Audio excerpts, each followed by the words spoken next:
একটা গজল, সুন্নিদের একটা গজল, নবী রাখালিয়ার দেশে, আমাদের অনেক আলেমরা এটা গাইছে আর কি, মা খাদিজার দেশে বকরি চড়াইতের জন্য। আমি জীবনে কখনো এটা গাই নাই, কিন্তু এখন ওই ফেসবুকের আদলে দেখলাম আমাদের অনেক আলেমরাই গাইছে।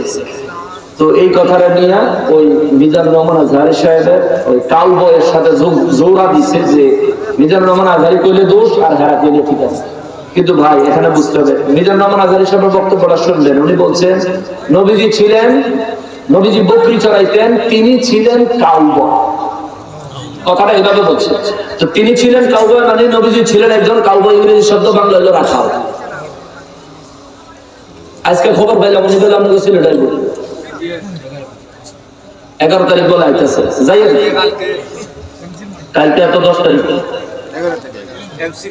ও আজকে তো রাত পার হয়ে গেছে, 10 তারিখ হয়ে গেছে, ঠিকই আছে 11 তারিখ যাই গিয়া কিছু কাউবয় লাগালিয়ে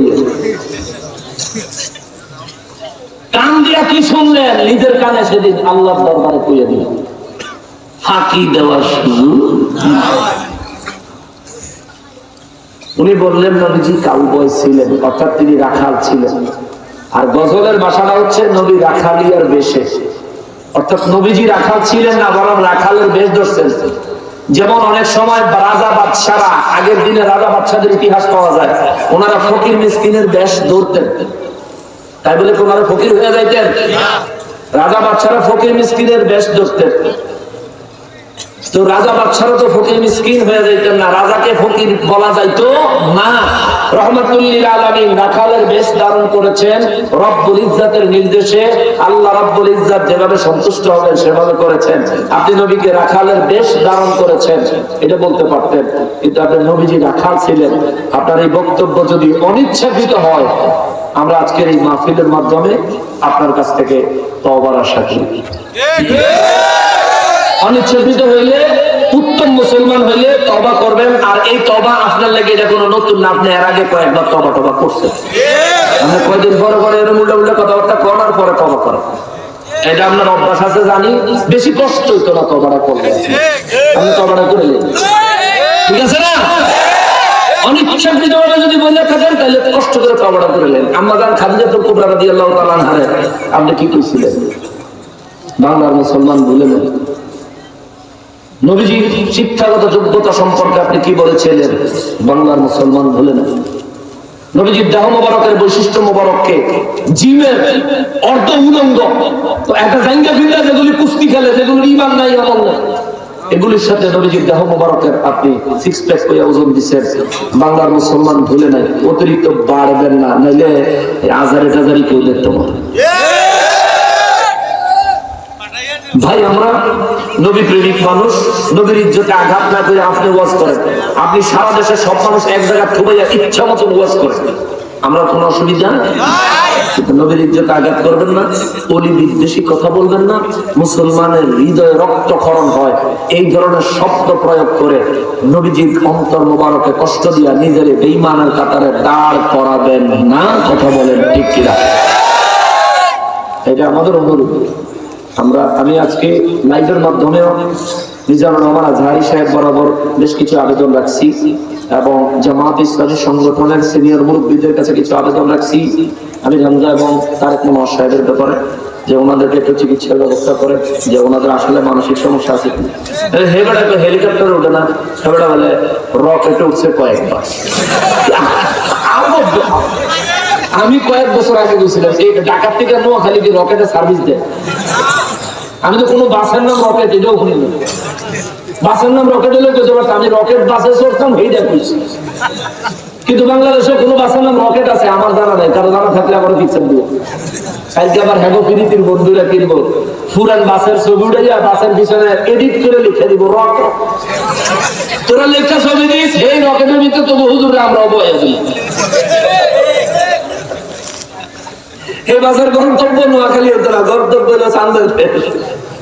আচ্ছা যাই হোক, এটা মজা করলাম, মনে কষ্ট দিয়ে না, এটা মজার ছলে বললাম। আসলে দিন শেষে তাদেরকেও তো আমরা আমাদের সমাজে আলেম হিসেবেই চিনি, তাই না? তো আমরা চাই যে সব আলেমরা খেদমতটা কোরআন সুন্নাহ ভিত্তিক হোক, আল্লাহ পাকের সীমানার ভিতরে হোক। সীমা লঙ্ঘন করে যেন না হয়। মিথ্যাচারগুলি বন্ধ হয়ে যাক, হক কথাগুলো বাস্তবায়ন হোক, হক কথাগুলো প্রতিষ্ঠা হোক, আমরা এটাই চাই, এর বেশি কিছু না। ভাই আপনি মিজানুর রহমান আজহারের বিরুদ্ধে কথা বলে আমার যে মাহফিলের হাদিয়া দেয় যে ব্যাপারটা কিন্তু এমন না। আমাকে যে অনেক বেশি মানুষ সমর্থন করবে বিষয় কিন্তু এটা না, বরং কিছু গালিগালাজ পাইতে পারি এটা নিশ্চিত। আপনার যারা ভক্ত আছে এরা কিছু গালিগালাজ দিবে, কিন্তু ভাই আমি ওই সব কিছু তোয়াক্কা করি না। কে বাবা দিলেও কে গালি দিল এটা তোয়াক্কা করি না ভাই। আপনার সত্যি কথাটা এই সূরা হুজুরাতের 2 নম্বর আয়াতে কারিমা অনুযায়ী আল্লাহ নির্দেশ দিয়েছেন, তোমরা একজন আরেকজনকে যেই শব্দে সম্বোধন করো, অর্থাৎ আপনার নাম কি গিয়াসউদ্দিন সাহেব, আজকে মাহফিলের সহসভাপতি সাহেব, আমি যদি ওনারে ভাই বলি চলবো, কিন্তু নবীরে ভাই কইলে চলতো না। আমি আমার ব্যাপারে যদি আব্বা কই চলবো, আমি আমার পীর মুর্শিদকে যদি বাবা বলি চলবো, আমি কোন ওলি আল্লাহকে যদি বাবা বলি চলবো, কিন্তু নবীরে বাবা কইলে চলতো না। বুঝতে হবে তো ভাই। অতএব নবীর ক্ষেত্রে সাবধান, নবীজির ক্ষেত্রে সাবধান, নবীজির ক্ষেত্রে সাবধান। আল্লাহ তাআলা আমাদেরকে বুঝার তৌফিক দেন, পড়ি আমিন। অনেক যুবকরা হয়তো মনে কষ্ট নিতে পারেন, হুজুর মিজানুর রহমান আজহারী সাহেব আমার আইডল। আপনার আইডল ঠিক আছে ভাই, কিন্তু নবী আগে আইডল পরে। আমিও যদি নবী বিদ্বেষী কথা বলি যখন তখন আমার বিরুদ্ধে অবস্থান নিবেন, এটা আমি নসিহত করি।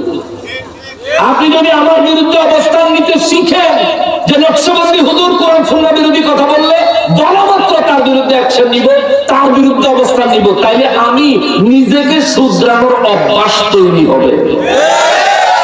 আর আমি যদি যাই কইলাম আপনি খালি ঠিক কইলেন, বাবা দিলেন, আমার পক্ষে অন্ধ ভক্তের মতো পিছনে দৌড়াইলেন, আমার বিরুদ্ধে কেউ বললে যৌক্তিক না অযৌক্তিক সেটা তালাশ করলেন না, বরং অন্ধ ভক্তের মতো আচরণ করলেন, কিন্তু আমার কাছেও সত্যতা যাচাই করার চেষ্টা করলেন না, অন্ধ ভক্তের মতো আচরণ করলেন। মনে রাখবেন এটা ন্যায় না, এটা অন্যায়, এটা হক পথ না, এটা ভুল পথ, পথভ্রষ্ট হওয়ার লক্ষণ। কথা বলেন ঠিক কিনা? আল্লাহ বুঝার তৌফিক দান করুক, হিদায়াত নসিব করুক, সবাই পড়ে আমিন। আজকে তাবরু বেলে আছে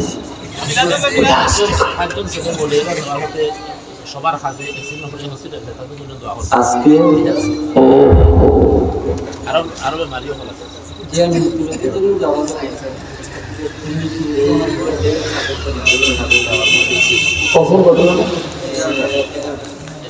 সকালে 11টার সময় এই মাহফিলে যারা ভলান্টিয়ার